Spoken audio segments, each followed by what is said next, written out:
오늘 큐티하셨어요? 우리 함께 큐티합시다. 말씀을 함께 봅니다. 큐티한 남자.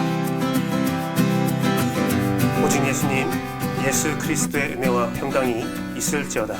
성삼위일체 하나님께 영광과 찬양과 경배와 감사를 올려드립니다. 오늘도 예수님을 전합니다. 오늘은 나사로를 살리신 예수님으로 본 재림 모습을 요한복음 11장 1절에서 44절 말씀으로 보도록 하겠습니다. 본문이 좀 긴데요. 전체 나사로를 살리는 그런 형태적인 모습을 통해서 예수 그리스도의 재림을 함께 살펴보도록 하겠습니다. 요한복음 11장은 바로 그 전장 10장에서 믿음이 없어 예수님을 시험하는 유대인들의 모습이 나옵니다. 그래서 예수님께서 자신이 행한 일을 보고 하나님의 일을 행하고 있으니 자신을 믿으라라고 말하지만 유대인들은 예수님을 믿지 않습니다. 오히려 유대인들은 예수님을 돌로 쳐 죽이려고 합니다. 그래서 예수님은 유대인들을 떠나 요단강으로 침례 요한이 침례를 주던 곳으로 가시고 그곳에서는 침례 요한을 통하여서 예수님을 믿는 사람들이 많이 나타나게 되었다라는 본문의 기록이 되어 있습니다. 바로 믿음이 있는 자와 믿음이 없는 자를 극명히 보여주고 있습니다. 그 다음에 11장은 나사로의 사건을 통해서 요한이 하고 싶은 말은 그럼 믿는 자는 어떻게 되는가, 믿는 자의 삶과 믿는 자의 결과를 보여주고 있습니다. 그 믿는 자의 결과. 그래서 믿는 자의 결과를 통해서 바로 예수님께서 재림하실 때에 어떠한 일이 벌어지는지, 어떠한 모습들이 나타나는지를 우리가 알 수 있는 것입니다. 오늘 본문에서는 나사로라는 인물이 나오는데요. 나사로라는 인물은 예수 그리스도의 발에 향유를 붓고 머리카락으로 향유를 닦은 마리아가 나오잖아요. 그 마리아의 오라비라고 오늘 본문은 말하고 있습니다. 그 나사로가 죽게 되었어요. 그 소식을 듣고 예수님께서 어떠한 모습으로 나사로의 죽음을 대하는지를 통해서 우리는 재림 때에 예수님께서 우리를 어떻게 대하신지를 알 수 있습니다. 죽게 된 나사로는 우리 성도들, 예수님을 믿는 성도들을 의미하지요. 그 나사로의 생명을 주관하시는, 대하시는 예수님의 모습을 통해서 예수님께서 생명의 주관자이며 또한 재림 심판의 구세주, 구원주라는 사실을 우리는 알 수가 있는 거죠. 그래서 나사로를 살리신 예수님의 모습으로 본 재림 모습을 우리가 함께 나누어 보겠습니다. 첫 번째, 나사로를 살리신 예수님으로 본 재림 모습 첫 번째는 예수님 계신 곳에 이틀 더 머무심이라고 기록된 말씀을 통해서 알 수 있는 말이 있습니다. 6절 말씀을 보면 나사로가 병들었다함을 들으시고 그 계시던 곳에서 이틀을 더 유하시고 라고 되어 있습니다. 이틀을 더 유하시고 예수님 계신 곳에 이틀 더 머무셨다. 예수님께서 계신 곳에서 이틀을 더 머무셨다. 나사로로 본 예수 그리스도의 재림 모습은 첫 번째는 예수님께서 계신 곳에 더 이틀 머무신 모습인데요. 그것은 재림의 때를 기다리시는 예수님 모습입니다. 여기서 머무르다는 메노라는 헬라어인데요. 머무르다, 견디다, 변함없다 라는 뜻이 있습니다. 계신 곳에 변함없이 머무르시고 변함없이 머무르시는 예수님의 모습, 그 하나님의 때를 기다리는 예수님의 모습을 볼 수 있습니다. 그것은 지금도 변함없이 하늘에서 우리를 바라보시면서 우리에 대한 사랑과 우리에 대한 걱정, 근심, 우리에 대한 관심이 변함없이 끊임없이 변함없이 유지하시면서 우리를 기다리고 재림의 때를 기다리는 예수님의 모습을 말하고 있습니다. 예수님께서는 부활하신 후에 제자들과 40일 동안 시간을 보내시고 하늘로 올라가셨습니다. 승천하셨습니다. 그리고 그 승천하신 그대로 내려올 거라고 예언이 되어 있지요. 각종 성경과 계시록에 예수님이 오실 거라는 것, 다시 오실 거라는 것을 이미 예언해 놓았습니다. 또한 예수님은 하늘에 가셔서 무엇을 할지도 예언에 선포를 하셨지요. 그 말이 무엇입니까? 우리가 거할 처소를 준비하러 간다고 예수님께서 말씀하셨습니다. 요한복음 14장 2절 말씀에는 우리를 위한 처소를 예비할 것이다 라고 예수님께서는 선포하셨습니다. 또한 계시록에서 속히 오리라라는 말을 4번이나 사용하십니다. 그러면서 예수님께서는 누구보다도 빨리 오고 싶어 하시지만 하나님의 때를 기다리는, 재림의 때를 기다리는 그 구원의 섭리에 따라서, 그 시간에 따라서 오실 거라는 것을 우리에게 보여주고 있습니다. 그냥 오시는 게 아니라 정말 오고 싶어 하시는 거예요. 정말 관심이 많으신 거죠. 그리고 예수님은 그냥 천국에서 가만히 있는 것이 아니라 디모데 전서 2장 5절 말씀을 보면 하나님과 사람의 유일한 중보자 되신다고 선포되어 있습니다. 예수님은 그냥 있는 게 아니라 변함없이 사랑의 모습으로, 성육신 했을 때의 그 모습으로 우리들을 돌봐주시고 우리와 함께 하시며 하나님과 함께 우리를 사랑하고 있다는 사실을 우리가 잊지 말아야 합니다. 그것이 예수 그리스도가 지금 천국에서 하시고 있는 모든 모습입니다. 여러분, 사랑하는 여러분, 모든 것에는 때가 있습니다.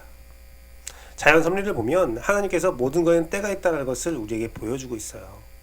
오곡백화가 연근은 시기도 따로 있고, 모든 것들 우리의 인생의 삶사를 생사고락을 돌보아 보면 모든 것들은 때가 있었다는 것을 우리는 알 수가 있습니다. 재림도 때가 있습니다. 그때를 우리는 기다려야 합니다. 그런데 많은 신학자들이 지금은 바로 재림이 임박한 때라고 말을 하고 있습니다. 그렇습니다. 지금은 재림이 임박한 때예요. 또한 예수님께서, 또 하나님께서 우리에게 보여주신 그 신뢰의 증거를 믿으십시오. 그는 허언하지 않습니다. 지금까지 모든 것들은 하나님의 섭리대로 이루어지고 계획되어지고 이루어지고 우리가 그것을 보고 만지고 느끼며 살고 있습니다. 주님이 오신다고 하셨습니다. 주님은 자신의 재림을 기다리십니다. 누구보다 기다리십니다. 나사로가 죽었다는 사실을 들었을 때에 예수님께서 얼마나 빨리 가고 싶었겠습니까? 하지만 예수님은 이틀 더 머무셨어요. 예수님은 하나님의 때를 기다리신 겁니다. 사랑하는 성도 여러분, 나사로를 살리신 예수님으로 본 재림 모습, 예수님이 계신 곳에 이틀 더 머무셨다. 재림의 때를 기다렸다. 예수님께서 이틀 더 머무셨다고 해서 나사로를 사랑하지 않는 것이 아닙니다. 예수님께서 재림의 때를 기다린다고 해서 우리를 사랑하지 않는 것이 아닙니다. 그는 변함없는 사랑으로 그 시간을 기다리고 계십니다. 두 번째, 나사로를 살리신 예수님으로 본 재림 모습은 예수님께서 와서 보셨다입니다. 10절 말씀을 보면 예수님께서 와서 보시니 나사로가 무덤에 있는지 이미 나으리라. 예수님께서 와서 친히 와서 보셨다는 거죠. 그것은 바로 다시 오시는 예수님의 모습을 보여주고 있습니다. 그냥 재림의 때만 기다리는 것이 아니라 하나님의 때가 되면 분명히 와서 보시는, 와서 행하시는 분이 바로 예수님입니다. 여기 오다는 그냥 오다 나타나는 뜻이 있죠. 분명히 오실 분이라는 거죠. 분명히 오시는, 다시 오시는 예수님의 모습을 우리는 볼 수가 있습니다. 요한복음 11장 18절 말씀에 보면 베다니는 예루살렘에서 오리밖에 되지 않은 아주 가까운 장소라는 것을 말하고 있습니다.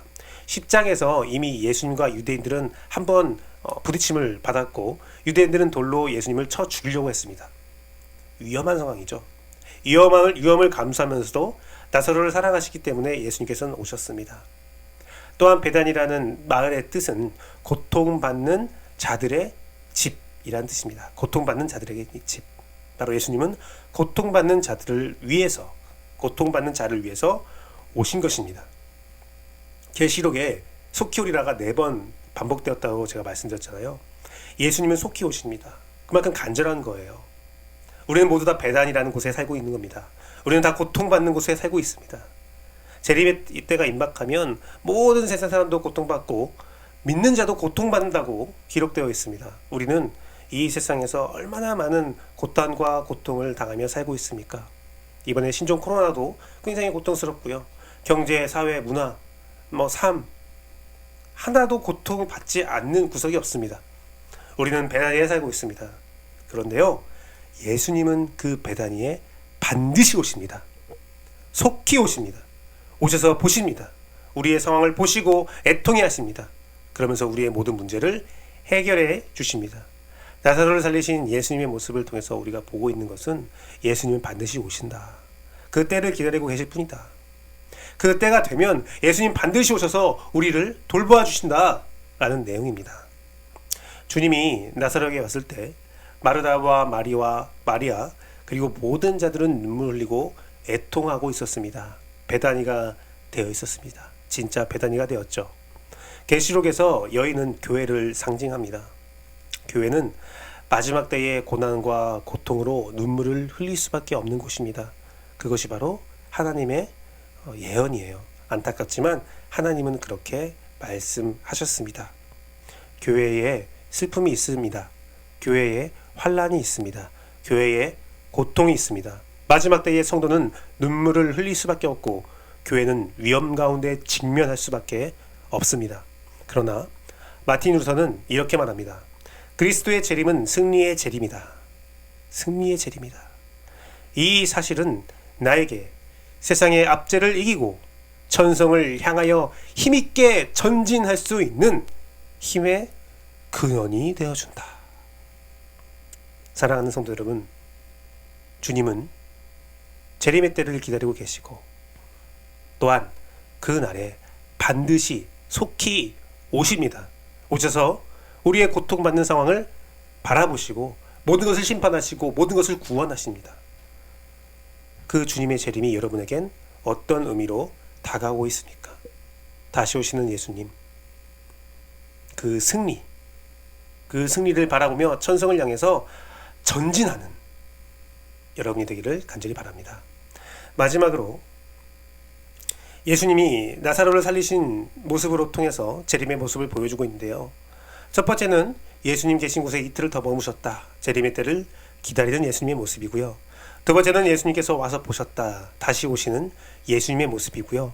마지막은 바로 예수님께서 죽은 나사로를 부르시는 모습입니다. 43절 말씀을 보면 이 말씀을 하시고 큰 소리로 나사로야 나오라 부르시니 라고 기록되어 있습니다. 이미 죽은 나사로에게 나사로야 나오라 라고 부르십니다. 그것은 바로 마지막 때에 성도들을 부르시는 예수님의 모습입니다. 사랑하는 성도 여러분, 예수님은 우리를 부르십니다. 소리치게 부르십니다. 전 세계 열방이 다 듣도록 예수님은 부르십니다. 마지막 때에 성도들은 부름받는다고 기록되어 있어요. 그 이름 하나하나를 부르신다라고 기록되어 있습니다. 예수님은 마지막 때에 택하신 성도를 부르시고 거기는 죽어있는 성도나 살아있는 성도나 모두 다 부름받아 하늘로 올라간다라고 기록되어 있습니다. 모두가 살아나서 하나님께 영광의 찬송을 부른다고 기록되어 있습니다. 주님이 나의 이름을 불러야 합니다. 주님이 나의 이름을 부를 때 나는 응답할 믿음을 가져야 합니다. 기름을 준비하는 5처녀의 지혜로움처럼 지혜로운 교회가 되어서 예수님의 부르심을 준비해야 합니다. 나의 상황이 어떻든 죽은 성도든 살은 성도든 재림의 때가 되어서 그 재림의 때를 기다리고 그 재림의 때에 우리를 통해서 우리를 향하여 오신 예수님은 우리의 이름을 부르시고 우리와 함께 천국에 가십니다. 그 영광에 가십니다. 그 영광에 참여해야 되지 않겠습니까? 예수님 반드시 오십니다. 그리고 우리를 구원해 주십니다. 우리를 천국으로 이끄십니다. 우리 하나하나를 부르십니다. 그 영광의 날을 위하여 예수님은 하나님의 때를 기다리고 있습니다. 나사로를 살리신 예수님의 모습으로 본 재림 모습. 예수님께서 계신 곳에 더 이틀 머무셨다. 지금 천국에서 우리의 천국을 예비하면서 우리를 돌보시면서 그냥 있는 것이 아니라 우리를 돌보면서 있는 거예요. 그곳에서 재림의 때를 기다리는 예수님의 모습입니다. 예수님께서 와서 보셨다. 다시 오실 예수님의 모습을 분명히 보여주고 있습니다. 예수님은 반드시 오십니다. 그리고 예수님이 오셔서 나사로를 크게 부르셨다. 그것은 우리 성도들을 부르시는 예수님의 모습입니다. 나사로를 살리신 예수님의 모습, 죽음 가운데 있는 배단이 고통받는 곳에 있는 나사로와 그 마리아와 마리다와 또한 그곳에 모인 유대인들을 다 살리신 예수님의 모습이지요. 오늘날 고통받는 교회, 눈물 짓는 성도님들 걱정하시지 마십시오. 그 기대와 그 소망을 가지고 기도하십시오. 견디십시오. 주님은 하나님의 때를 기다리고 있고 주님은 그 가운데서 여러분을 돌보고 있으며 분명히 와서 여러분의 상황을 다 보시고 마지막 때에 이르러서 여러분의 이름을 강력하게 부르실 때 여러분에게 영생이 있고 축복이 있고 큰 영광이 있다는 것을 굳게 믿고 그 승리의 날을 위하여 전진하는 여러분 되기를 간절히 바라고 소망합니다. 함께 기도하겠습니다.